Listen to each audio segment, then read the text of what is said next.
Hi everyone, this is Chris. I'm going to be doing a series of videos talking about the truth of the American comic book industry, things most people don't know about even though you likely heard or seen about them before. And today I'm going to be talking about Superman, or at least a part of Superman's history many may not know about, starting with his publishing origin in the 1940s, when two struggling Jewish immigrants representing very much the American dream of writing your own comic book or starting your own business come together to create the Superman we know today, after creating multiple previous versions such as a bald villain who later became Lex Luthor. The inspirations for Superman was very much based on social and religious themes, American values, but also Jewish history.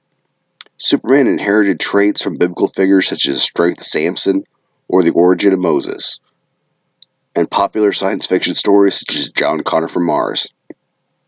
Like many creators, at first they were unable to secure publishing for their Superman comic, as no one wanted to publish their comic. But when they did find a publisher, they quickly found success and Superman took off. But their success was short-lived, as later when the war started, they were told by their publisher they had to sign over rights to Superman and keep it being printed while they were away at war. They joined the army and had cushy jobs. Only that's when Superman really took off, being used as war propaganda for the American government. Superman's message of truth, justice, and the American way skyrocketed Superman to becoming an American icon. After the war, the creators of Superman quickly found themselves in a bind, being swindled out of their own creation, when the publisher would not return their creation back to them, causing them to live the following decades in abject poverty, eventually even returning to work for DC Comics and working as a mail clerk, and the other illustrating pornography featuring Lois Lane and bondage, before eventually going blind and being homeless.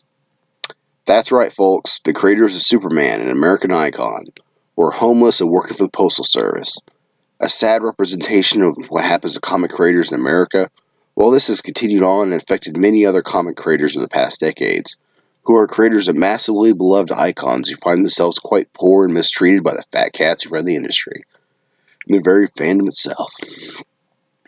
This went on for years, until around the time of the Richard Donner Superman movie came out in 1978, where Superman writer Jerry Siegel wrote a letter to a number of news outlets across the country. Most of the outlets did not pick up the letter, but a single free newspaper did, creating a huge backlash against DC Comics. Here's a quote for Jerry in the letter. I, Jerry Siegel, the co-originator of Superman, put a curse on the Superman movie. I hope it super bombs. I hope loyal Superman fans stay away from it in droves. I hope the whole world, becoming aware of the stench that surrounds Superman, will avoid the movie like a plague. Now this might seem a bit harsh, but you have to understand he was swindled out of his own creation by a corrupt publisher, and a legal system that rules in favor of rich corporations over the universally known fact of who created what. While the very fandom celebrates intellectual property theft from creators, while said creators live modest livings to say the least. Imagine living in the world all around you is people making a profit off your invention, while you don't make a dime. This is an unfortunate reality of many creators when it comes to working in comics and other related media, not just the creators of Superman. So you can understand their frustration when dealing with DC Comics, who at the time was National Comics, when going as far as telling the fans of Superman to stay away from the character at all costs, even going as far to put a curse on the film. He even went as far as saying he wanted the fans to avenge him. As a creator, he should have been entitled to the same rights as those who profited from his creation despite having his creation stolen from him via the legal system. But who will avenge the creators of Superman, or the many other creators who have been royally screwed over by the industry? Who would support the industry that makes its money entirely from creators stolen a decade ago? Now, watching this video, you're probably wondering, as much as the video is talking about the past, I will begin to get to current events. But right now, not all of this is going to be Superman, but I am going to sort of, poke around in this part and this part here and there. If you'd like to see me continue making this series and share this video, make sure to hit the like button. Make sure to comment in the comment section below. If you support creators, if you support DC Comics, comment below.